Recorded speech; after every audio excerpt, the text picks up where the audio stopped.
So hello everyone and welcome to a very special edition of the Beer Ladies podcast. I'm your host Lisa and this is our first time doing an on-site recording somewhere. Woo! So for you who watch on YouTube, it's going to be a little bit different today because we're not recording video as we do this, but we are on site today at Rye River. So we are very happy to be here. So thank you to Sarah for putting this together. We're going to be chatting with Bill, who's the head brewer here. And I am joined by Christina and Bean. So thank you, everyone. Say hello. Hi, Christina. Hi, Bill. Hi. Hey, Excellent. Really excited to have you guys here today. Thanks for coming out. Thank you. We're so excited to be here. And thank you for giving us a tour. And we'll chat more about that in a little bit. And before we dive into everything, we will say our usual thank you for continuing to like, subscribe, share. And we really appreciate any of you who want to go now and donate to us on our Buy Me a Coffee account, which is brand new. Yay! But because this is a special edition, we really want to dive in and spend the time talking about Rye River, a little bit about some of the rebrand they've had going on, all kinds of exciting stuff going on beyond that rebrand. So we're really excited to be here. So I think with that, we will give it over to Bill for a few minutes to give us a little intro to Rye River and a little bit about how we've come to be here. Cool. So very welcome to Rye River Brewing Company. Rye River was established back around 2013. But it's 2021 and we just took a quick walk around the brewery and you can see that it's been a pretty impressive journey across that 8 years or so as we come towards our 8th birthday. Rye River started in Kilcock as a small little brewery, but we're still brewing on that small little brew house, but now on our Celbridge location. We brew 2,500 liter batches of beer here at Rye River. Very small batch, hands-on is our approach. But as a company, we've grown to 63 employees at the moment, supporting local jobs, which is really cool. We're excited about that aspect of it. So we've made a home here in Celbridge. I just walked you across the plant where you can see our brew house, which is a 5-vessel system. But again, it's very hands-on. The brewers here, I've got a team of 15 on our brew team that are doing all of that wort production and cellaring, getting it up to the packaging team to get it out to you, that are all very passionate brewers that have apprenticed in, most of them here, to gain their experience. So coming from home brewing backgrounds, working their way up to professional brewers, which is great. We produce 5 different brands here year-round, so our brewery story is a little different in that perspective. We have our Rye River Brewing Company brand, which has just come to life this year, supported by our Rye River Seasonal brand, which is our special releases that really show off how we can push our brew house or push the raw materials.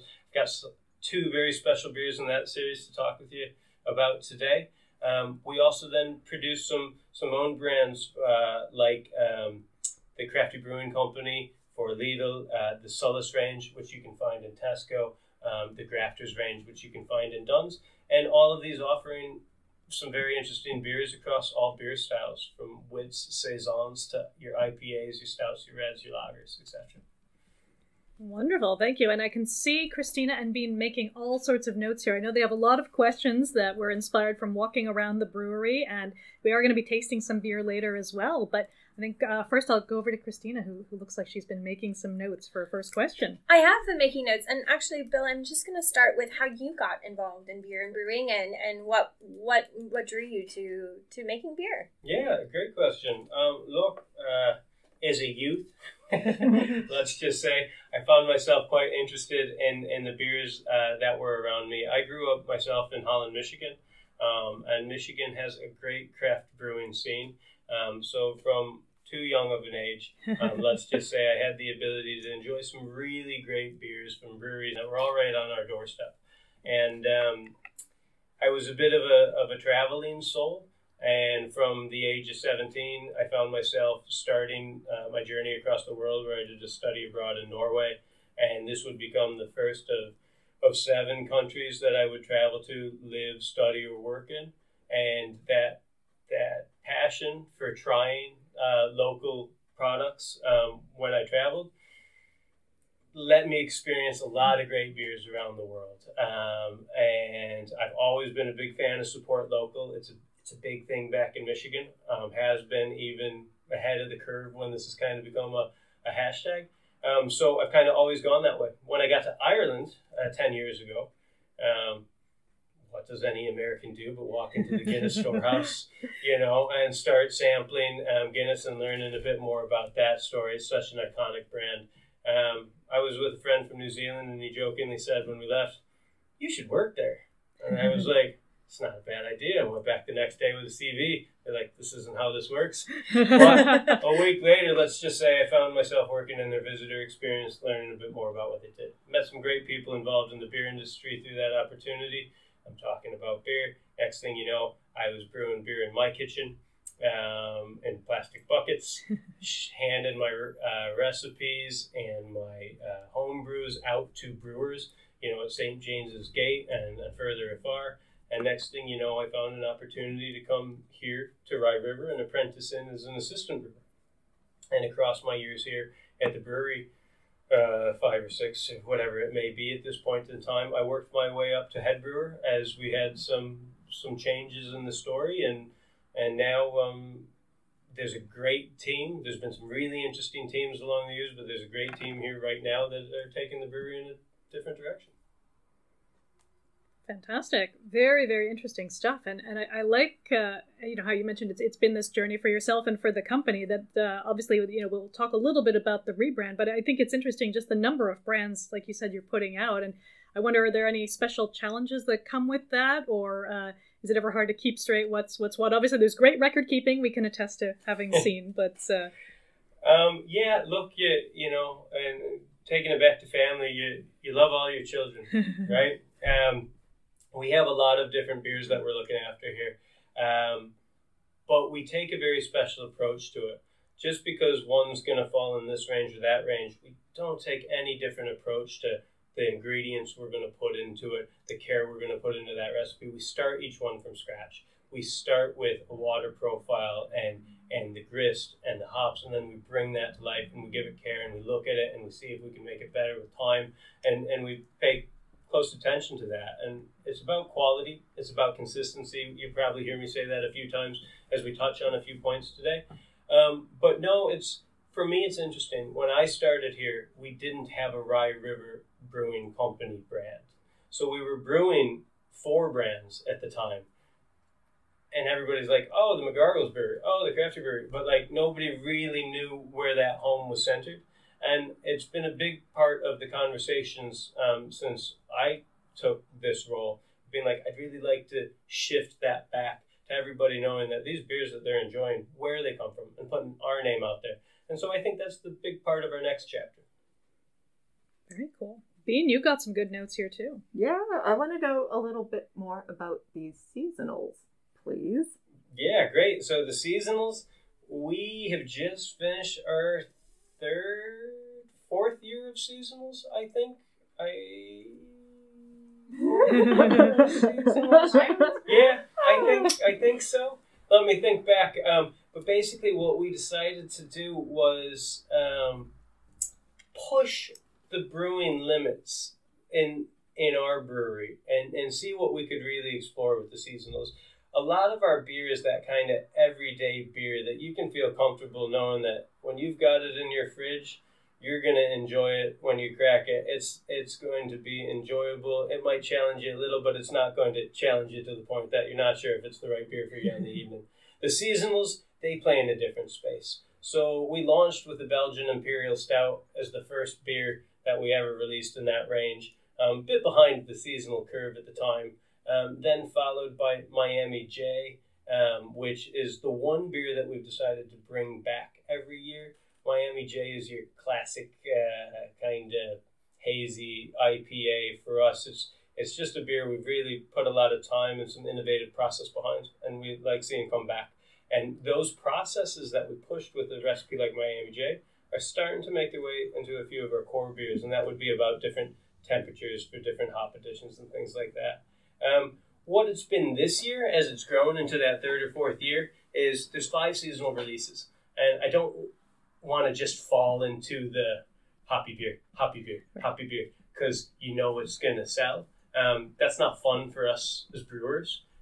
So this year, for example, it was Miami J, but with a twist of using different hop formats that are out there. So it was a cryo edition led version this year. Then it was High Noon, which was a kettle sour, where I grabbed cactus fruit or prickly pear and married it with blood orange in a really interesting, sessionable quick sour. Those are some of my favorite releases. The year before the kettle sour, we've done 3 kettle sours in the range so far, and we had Intergalactic Yuzu as a collab with the Yeasty Boys. Got to brew with yuzu and sadachi, some really lovely citrus fruits. The year before that was Mother Pucker, and we threw so much blackberry into this beer that there was technically more blackberry than malt in the grist. And this thing was it was a fun one to get and to try to package. So after our sour this year, we went on to our 3rd release, which was Lupus Borealis. So wanting to push the boundaries of a lager, but fill it with hops kind of on an IPA level. But I took hops derived from lagering heritages. So you have Machueca, which is the New Zealand version of Belgian Saaz, and Strata, a very trendy hop recently.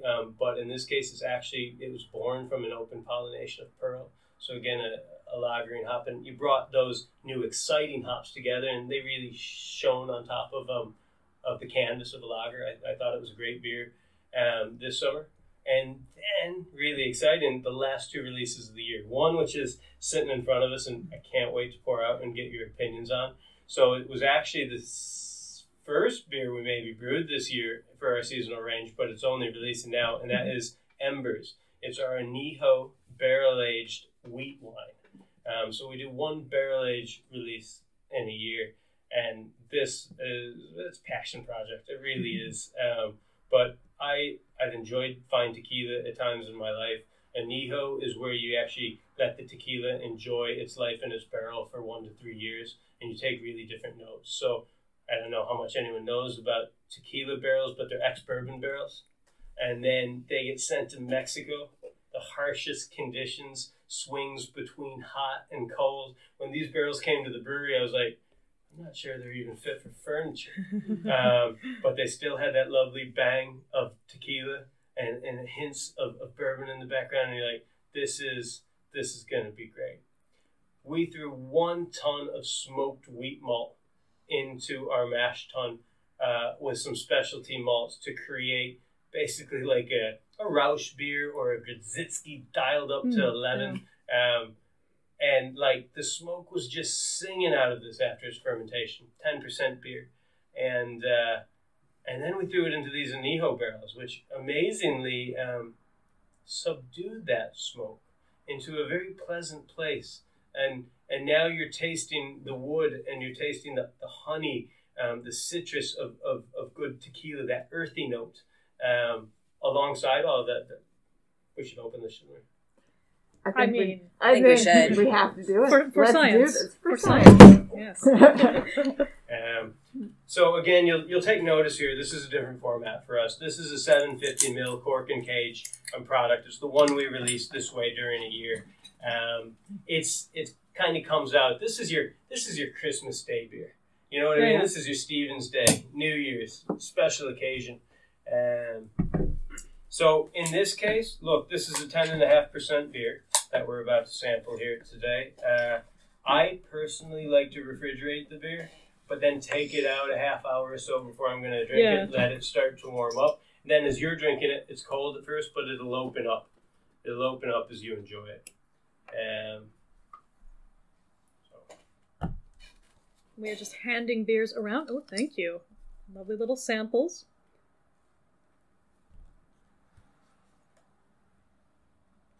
It's a beautiful color. Yeah, as well. I was just going to say, it's like, really interesting. Like a nutty brown. Yeah, brown sort of caramel color. Yeah. Yep, so again, that color comes, a lot of it comes from the barrel itself. Thank you. And It was a light beer, but again, there's some malts in there that are going to bring a bit of color to this brew as well. It pours with a head if you encourage it to. That'll last for a little while, again, depending on your glassware. Sorry, we're in plastic cups right now. That's, you know. But if you get your nose in there, I think for me what jumps up is a bit of smoke and a real sweetness that comes right off the nose. That's surprising. I've not really seen a wheat wine released in Ireland before, so I was excited to tackle this brew. I was really excited with our barrel finish for this brew as well. This has only hit shelves recently, so we're hoping that everybody's finding their way to it for the holidays ahead. Yeah, and it's interesting, like you say, that you can smell that there's that smokiness there, but it's not overpowering. Like some smoked beers can be so sometimes it can be a bit Marmite. But what I found with this beer is we've shared it out across the brewery and let everybody sample it. Is we haven't found it to be that Marmite because the smoke sits balanced in against the characters from the barrel quite pleasantly, which I'm going to say I'm surprised by because there was 1 ton of Wireman smoked wheat in there, which is the furthest we've ever pushed in that direction. Yeah. It's definitely just like a background of bonfire. Like that's just kind of on the nose, what I get from you. It's just like a lovely background of bonfire with like the nice warm sort of sweetness that you're talking about. But the aroma is definitely just a lovely backbone of the smoke. Like it is definitely not overpowering. It's very clear that there are other aromas to pick up. Yeah, absolutely. Sometimes I can be a little wary of the smokier beers just because, again, it can be so overpowering. But you're right, it's very much kind of in the background. Like you're saying, it's surprising given how much was in there. It's a supporting role. Exactly. That's the interesting thing about working with barrels is they really change in shape of release. Yeah. And you're not 100% sure where it's going to end up when you throw it in there. But I was every time I wrote about this beer in its inception stages, I got more and more excited. I just could really see this one coming together, and I'm very happy with the end product. I hope everyone else is as they get to try it in the years. And this is a beer that'll age. Yeah, absolutely. I was going to say, we were speaking earlier about vertical tastings, and I would be really interested to see what this tastes like in a year and 2 years and down the line. Yeah, so, and we'll talk about that. I'm sure you saw our shelf life room up there. This beer, this year we decided to put 5 years on as the shelf life. So we have 6 bottles sitting up there. So we will get to taste this beer every year as it comes up to his birthday. And it's a tough part of the job. Oh, it's hard. It's hard. It must be difficult on you, but you wear it well. Yeah. And can I say, as a punter, like if you enjoy whiskey tastings, you will probably enjoy yourself some anyhow barrel-aged wheat wine with a lot of friends. Don't try this. Don't go alone. Yeah, don't drink the whole bottle by yourself. It is a big bottle. I don't know. Well, and like on the other side, like I am, and this is so bad, I'm not a whiskey fan. Like I would love to like whiskey. I try it every year. I think I should like it. It looks good. Can't get into it. I really like tequila though. So I'm quite fond of this in that respect because I definitely can get that sort of like sweetness that you can typically get from an añejo tequila. Because I do like añejo tequila. I mean, I like white tequilas too, but I am enjoying this, but equally, I like smoked beer. So, cool. But it's not overpoweringly smoky because I've definitely had quite a few that are just pure. Like when you're making barbecue and you can get that thing, it's like liquid smoke, and you can just put drops in something, and it's just poof barbecue. Yep. Yeah, it's not like that. But as I mentioned, we like to challenge ourselves with these brews. So aside from the technical prowess on that tiny little brew house to be able to utilize that grist and get it through and make this beer, I haven't wanted to fall into just the default of another barrel aged stout with these releases. Yeah. So if you look at what we've done, our first release was a cognac barrel aged imperial brown. That was the Garnet. Followed the next year by a Belgian quad that we brewed and put into freshly emptied Buffalo Trace barrels.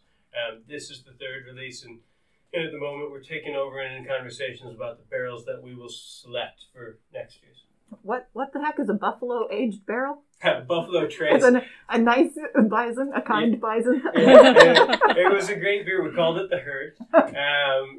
Get the friends together and enjoy this beer type of thing. The Herd Buffalo Trace is a bourbon that I'm quite partial to from back home. Okay. And my brother is quite a bourbon drinker. Okay. And, there's a list of about 3 or 4 bourbons that if I saw my brother, I could count on that we're probably going to taste at some point. Or maybe we visited the distilleries together at a point in time. And so pretty much when I was working on that recipe, I had my brother in mind. And I had those occasions where we get together and those memories from the next day or the smells from the glass in the sink or whatever. And that helped inspire that part of that recipe. Oh, I'm really glad I asked now. Yeah, that's pretty enjoyable. Yeah, it's great when you have an attachment to something. It helps you really see the vision and how you want to drive it forward. So when I used to go back to New Zealand when I was living there, I was running a small country pub and hotel in Springfield. And one of the things that everybody at the bar really enjoyed was I would come back with some bottles of Patron. It wasn't really something that was making its way into our grocery stores at the time, to pick up from the liquor store or anything. So those would come back. They'd be a bit of a treat. We'd always have a laugh. There were a few things that were said about the bottles and all of this. And so again, that's part of where my head was at when I was thinking about this recipe. But then on the flip side, all of our brewers love Rauch beer. And Fierke recently had been working on a lot of Brzezinski recipes. Yeah. And we really enjoyed some of his pilot brews and his home brews. And it was like, let's not take the Rauch beer approach where you're using smoked barley. Let's take what we're learning from Fierke with the smoked wheat right now. And then we dialed that into this barrel aged release. I mean, it's definitely like a very evocative beer. I don't, do you know what I mean? Like, you can kind of, besides that it's called Embers, which I just think is the kind of perfect name. Like, you just can imagine yourself, we all know winter in Dublin or winter in Ireland. It's rainy, it's cold. I can see myself, having a glass of this at night with the fire on in the middle of winter, just kind of chilling. It's really warming from the inside. I really really enjoy what you were going for with this. I think it really hits the nail on the head here. And I'm really enjoying sort of the whole sensory experience, from the aroma to the flavor profile. I like the bottle. I like the name. It just kind of all really meshes well together. I think you've done really well with this. Thank you very much. Ticks all the boxes. And speaking of collabs, you've also got, instead of the sort of typical collaboration we hear about where it's a brewery with another brewery, you are doing a collab with a maltster. So I wonder if you could chat about that a bit. Yeah, cool. Great question. So Dean and Fierke and I are just back from a visit to Crisp Maltings. Crisp is the maltster that we work with most prominently for our raw materials. And they're one of the world's top 10 largest maltsters. But they're UK-based. Great Rye River is the site. And we've built a great relationship working with Crisp over the years. And one of the reasons we were drawn to Crisp in the beginning was our brewery has a very special relationship with the malt Maris Otter. Maris Otter it's a UK kind of heritage malt, but we started using it from Warminster because they were still taking the traditional hand malting approach. Hard to find hand malted malts these days that are consistent and great quality and that can produce enough for a brewery like us. When we moved on from Warminster, Crisp actually had the number 19 heritage malts as well. So we were still able to keep that going for recipes like Big Bangin', which we might talk about later. So we were interested there, and then we found out they had a great set of offerings, and we built up a friendship. I toured their facility as a part of getting to know them a couple years ago, and they have a very interesting piece of equipment there called the RevTech. And a RevTech it's basically a micro maltings finishing unit for specialty roastings. So they can take about 5 to 6 tons of malt at a time. And in this, if you're ever bored, Google this RevTech. Okay, you'll see it. It comes up. It's very cool. It's basically this spiral where hot air is being pushed in, and it's 2 motors put on angles against each other. So as they work, they're actually agitating this machine, and it forces the malt in an upward journey through these spirals, blowing hot air at it, and they can take a very controlled approach to finishing off the roast level of that malt. I saw it and I was like, I will play with that one day. I was like, I'm going to get a chance. So obviously we built such a great relationship with Crisp up over the years. It finally got to the point where I was like, guys, can we come over? Can we play with this thing? Because I knew they were starting to play with it and experiment with it. We trialed some of their toasted naked oats that they were doing on in a brew, and I was like, okay, I'd like to make a brown malt, and I'd like to make a special beer for the end of the year. So we've named it Revelation. Christina and I and the guys from Get a Brew brought us over to meet our friends at Crisp. We made a Rye River special coffee malt. So I'll pass this around. This is kind of the spec sheet that you can see of what we ended up making on the day. Everybody have a look there. And it's a coffee malt that's a bit more on the edge of modern coffee as opposed to your traditional roast-driven forward coffee. Sarah's modeling a bag from the experience there. So, when you think about, the old hipster walking in for the fresh cup of joe these days, it's not just the roast that, our parents knew and loved. There might be some nutty notes, some fruity notes, some things like that. So we kind of wanted to push a brown malt that direction. We selected a certain type of barley for the project, one of their clear choice malts, which would have less polyphenol content in it, to allow us to maybe put a slightly smoother finish on the roasting process. And then we sent it through and we adjusted the temperatures once or twice on the day till we found that sweet spot of where we finished this malt out. And then we let that be the inspiration for the recipe that's coming. Because we said modern coffee, I also made the decision to throw in a Belgian monastery ale strain because again, you'll be pushing those kind of plum and fig notes. Again, some fruit notes that might kind of spice up that roast there and let it finish in a different place. So Revelation here, it's a 7.1% brown ale. Wow. Slaunch. Slaunch indeed. Hillary will be having more brown ales. Absolutely. Wonderful. Oh, wow. We do love to wish things into existence, and here they are. The malt on that is really nice. It's got a nice malty backbone. Enjoy that. Yeah, this is a malt forward beer, and the malt sits there first, and the yeast is on the nose, right? And then there's a bit of the malt on the nose. Then the malt is the flavor. It's a Belgian beer. We did do some interesting sugar additions late in fermentation to boost that ester, and also dries the beer out as well, like a lot of Belgian approaches to brewing. So you've got a really interesting take on a brown ale. It's not your classic brown ale by any means. But we didn't want to call it a Belgian brown this year. I called it just a brown ale because I want you to actually be surprised when you crack open that can and pour it into your glass as opposed to walking up to it with all the expectation. Yeah, and it's so interesting because we were chatting as we were walking around about, like you said, you guys have a lot of things that are fridge fillers, which is great because you want that consistency, and we will double down on that in a few minutes. But yeah, this is so unexpected. It's definitely a very, it's a brown ale, but I would never expect this flavor from it. It's got that sort of, underlying kind of malt backbone, but then very coffee-y, kind of very dry too, especially like you're saying. I think of so many brown ales, and we will have a brown ale episode dropping sooner rather than later, but so many of them are a little more on the sweet side, so it's a really, like I say, a bit of a departure. Interesting. Yeah. And going from you, I have a question. Because you've presented us with some really amazing seasonals, how influenced do you find yourself with trends? Or do you just kind of say, you know what, I'm going to make what I'm excited about. It might happen to align with what's happening. It might not. Or are you as a brewery more cognizant of, hey, these things seem to be getting more interest. People seem to be picking up on this. Maybe I'll take that and then put my own spin on it. Or, a little column A, a little column B. Yeah, look, it's a great question. So with the seasonals, there's definitely been a choice to sit there and not just fall into following suit. Okay, so that's an effort that I've greatly tried to maintain in variation across the 5 releases every year. Don't kind of want this to be your stock standard. This is what the kids are doing. We're doing it too. So you will see, obviously, it's going to feature, an IPA or a double IPA or something like that now and again, because they're also fun beers to brew. We enjoy drinking them.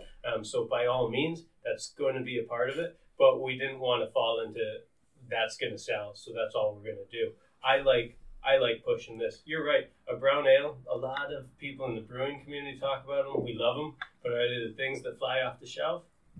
Unfortunately, no. But they should be. They should be. Yeah, no, look, we fully support you, and our brewers, scream for brewing more brown ale, more stout, things like that. That if you really have let your palate love beer, there's a lot of great traditional styles to get to know and to explore, and we're open to all of that. So, no, we try to not get caught just in trends with these releases. But that being said, we also have fun. Like just the other day, I sent a survey out to all the brewers and said, of every brand that we brew, what beer would you kill? And if you killed it, what would you create? Yeah. And just for a fun conversation, with no expectation to do anything with it, but to start a really interesting conversation. And then that's going to be a lot of where we look for our inspiration for 2022. I love that. I love that concept of what would you kill and what would you create. So it's making a space for something else.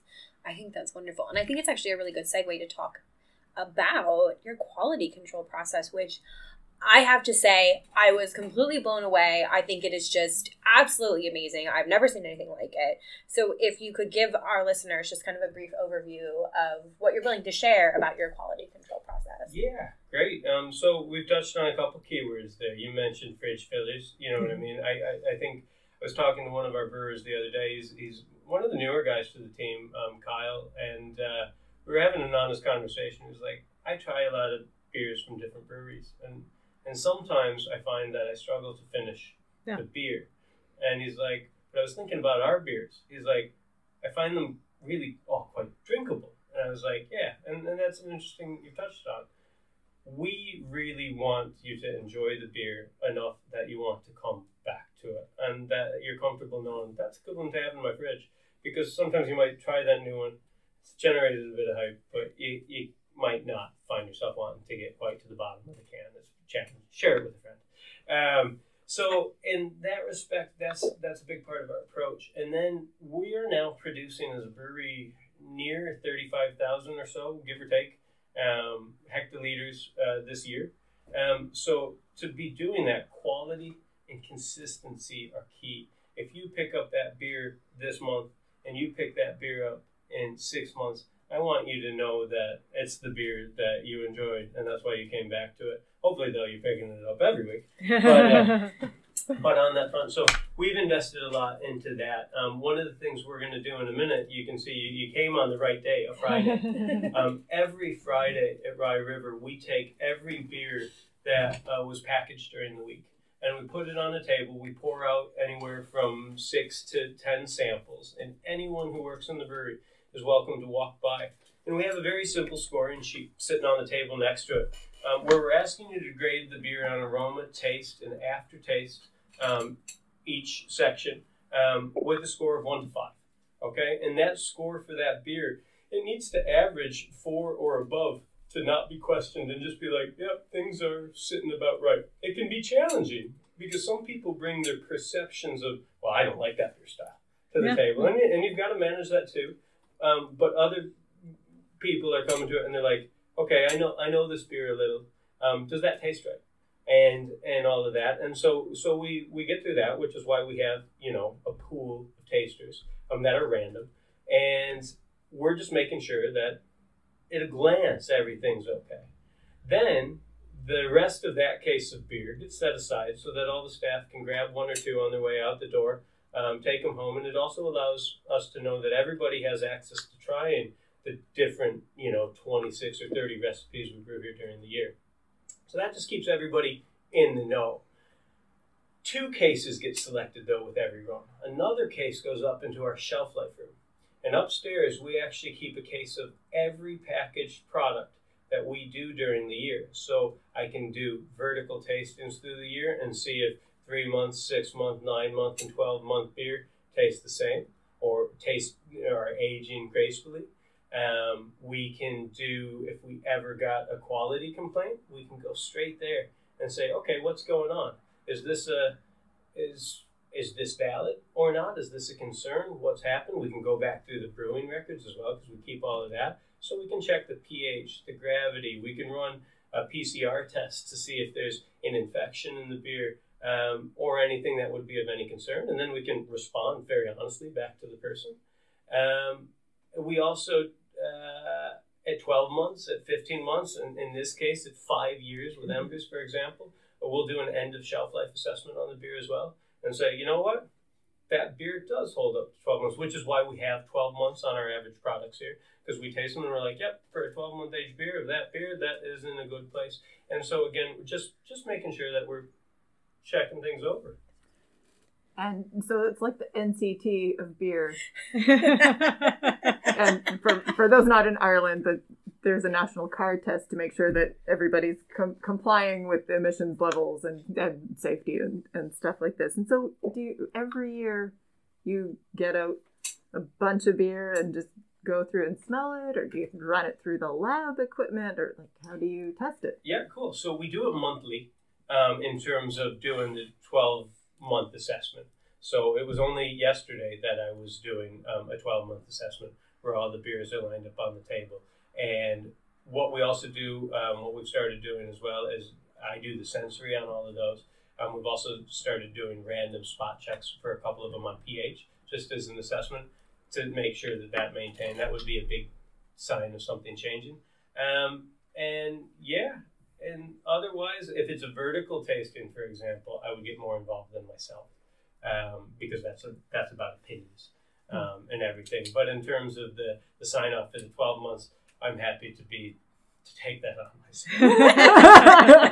It's a real sacrifice. Exactly. Yeah. I think it's so interesting too because some of it too is about kind of the maturity and scale of the market, because obviously to people who live outside of Ireland, you may not know, but here you will see the Guinness quality team driving around checking pubs, making sure they're cleaning their tap lines, et cetera, et cetera. Some of them still don't. But again, that's another story. We can't control that. But, we were chatting earlier that there are a lot of, smaller, craft breweries here in Ireland who can't necessarily get to that consistency. And it's, again, some of it's just scale. Some of it is kind of maturity. So it's really exciting to see the investment in that quality control side. We hope everyone gets to the point where they have the resources to do that, certainly. But it's... you can tell it makes a difference.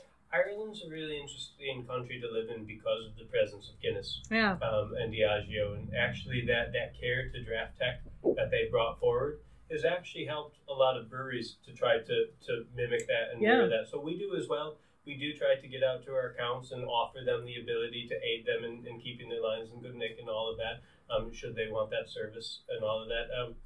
And that's not offered globally by any means. No. It's a really cool thing that has brought about in this country.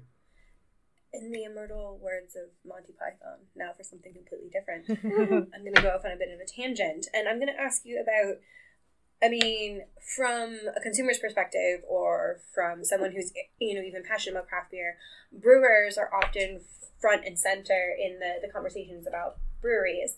And was speaking with Sarah and other things. I just like for you to give our listeners just an overview of who else is so essential to making a brewery work and how those people play a role in the brewery and who those people are in your brewery. Yeah, look, wow, what a great question, and one that's very different from, I think, the way that everybody stares at a brewery this day and age.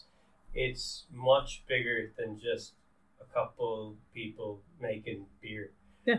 Like we mentioned, we have 63 employees here driving this company forward. We have a management team that works closely together to make a lot of decisions, and that's men and women working side by side. You've got Pam and Peter in sales. Samantha and Peter in sales. You've got Pam and Sarah in marketing driving these things forward, so everybody gets to see about them. Tom Cronin, our founder, director, is a brilliant guy who's been a pleasure to work with, very inspiring, and watching this brewery's story take shape since he's taken control in the director's seat has been really exciting. Damien, who is our plant manager, when I started brewing, was an assistant brewer and a very passionate, very, very incredible mind in terms of process efficiencies driven. And it's been amazing to watch him as he's gone from assistant brewer to brewer to our plant manager, to how that's helped drive this brewery forward. He's been massive in driving us towards BRC certification, which is a thing that we're very proud. I think we're the only independent Irish craft brewery in the country to hold BRC accreditation, which is a quality standard that lets you know that we care about everything from the minute it comes in the door till it's going out the door to you. It's about traceability, it's quality standards. It's great. And it was because our brewery was so along in its journey when we introduced that, it was a lot of work to bring everything back in line to such a standard. He's done that with the help of Brian, who's kind of our compliance officer, I guess, in that respect. The two of them are actually running around the place like mad things at the moment as we get ready for our next audit for that. But again, like, we welcome the audits because it's what lets us tell you that you can count on the beer that's coming from here going out to you being great and enjoyable. The finance team, you know what I mean? There's a lot to making sure that the everybody's paid along the way, that we're paid along the way. You know what I mean? So you've got James, our CFO, and you've got his team in the offices, be it Gosha, Joanna, Orla, Donna, who will be coming back, our production planner. Mandy, oh my god. Yes, don't worry. Mandy gets the biggest high five of them all. Oh my gosh. Mandy, our production planner, her mind and how she can make it all come together. She is constantly playing Tetris. And I tell you what, never go one-on-one Tetris against Mandy. She can make the pieces fit. You know what I mean? So like I said, Graham, our plant manager, our production manager, you saw him on the walk around, keeping the guys on track with all the different packaging formats, the samplers. We're running a bottling line, we're running a kegging line, we're running a canning line. Those can all be running side by side, as well as the guys doing brewing and the celery. Like I said, I've got a team of 14 brewers and then a quality technician in there, Jessica, who's doing our lab testing and all of that. So it's a big team that brings everybody together, but and we're 24/7 now. So about any time you come and knock, and somebody in here is working hard to make some great beer. And I think that's really important to highlight, that it's not just brewers or people that you kind of see as brewing that makes up the brewery. There's so many parts and pieces, and I think if you're interested in becoming involved in the craft beer world, you don't have to be like, well, I came from this from homebrewing. You can say, well, you know what, I came from this from finance, or I came from this from social media, or I came from this in management. There's so many ways to get into the craft beer world if that's something you're passionate about. And that's just in the doors of the building. I think the thing I forgot to mention is then you've got our amazing sales team out there fighting in such a competitive market. You've got Dave hitting the pubs and Joe, and you've got the guys hitting the retail stores, Kieran and Roy, and down in Cork, Barry Fitz. I mean, and legends. I mean, these guys, the passion they bring. You wish the pandemic and the circumstances of the last 2 years lived so you can find yourself again sitting in the corner somewhere having a chat, hearing their perspective on everything, because there's not a more kind of passionate group of people about making sure our stuff hits shelves or hits pubs in the right way. But then also, what a great group of people to lend your ear to hear about what everything else is doing and happening. It's cool.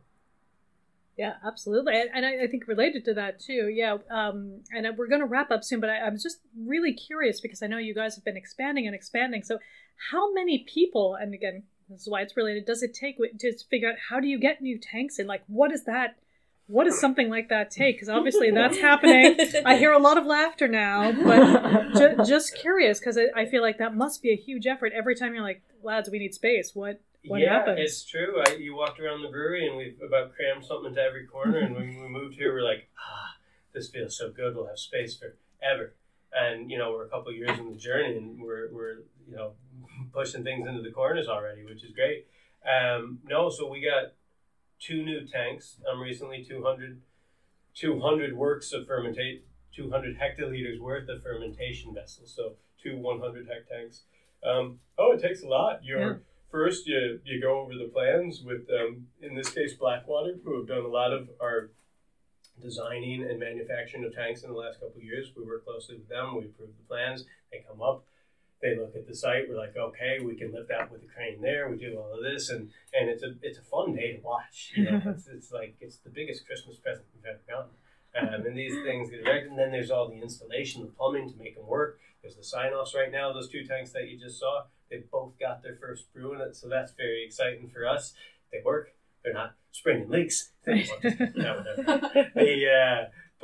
you know, it's all a bit of fun. Right now, I think a lot of heads in this brewery are staring to Q1 of next year because we've got a 1.5 million investment in a new packaging line coming on site, and that's going to be the biggest commission we've done on this site since we commissioned this site. Right. So that's pretty exciting. But it's a part of this brewery story, and our plan to keep growing and be in that brewery that you can look forward to enjoying a beer from in Ireland. Absolutely. So it's a team effort, which I think is really important to highlight. So thank you, everyone. I'm going to see if there are any last questions from either Bean or Christina. Oh, I'm happy. I'm impressed. It takes 63 and more people, and only 1 out of 5 of maybe those are brewing and more out on the road, and there's so many good brands. That then you see these things at your local Lidl or Tesco, which I mean, you can be like, I know someone who was involved in making that happen. It's really cool. Yeah. Look, and it's great when we can get an opportunity to invite some interested people like yourselves, and like the craft community is such a great community. We've been missing it so much in the last 2 years, so we'd love to see some events start to come back. We'd love to welcome people in. We'd love to see that you're passionate and hopefully enjoying what we're doing. So thank you very much for calling out today. It's an absolute pleasure to meet you all, and we're really impressed with the initiative that you're driving to draw attention to the beers that are being made and the breweries that are working hard to do it. Oh, well, thank you so much. So we'll wrap up there. So thank you to Bill, and thank you to Sarah, who is doing all this work in the background. So again, this does not go unnoticed. Thank you so much. Once again, thank you for continuing to like, subscribe. You can buy us a coffee now. We are at Beer Ladies Pod on essentially everything now. So thank you so much, and we will go and taste a little more beer, and we'll put it out on the socials how we liked it. But we're very happy so far. So thanks again to Bill and Sarah, and we will see you next time. Bye. Bye.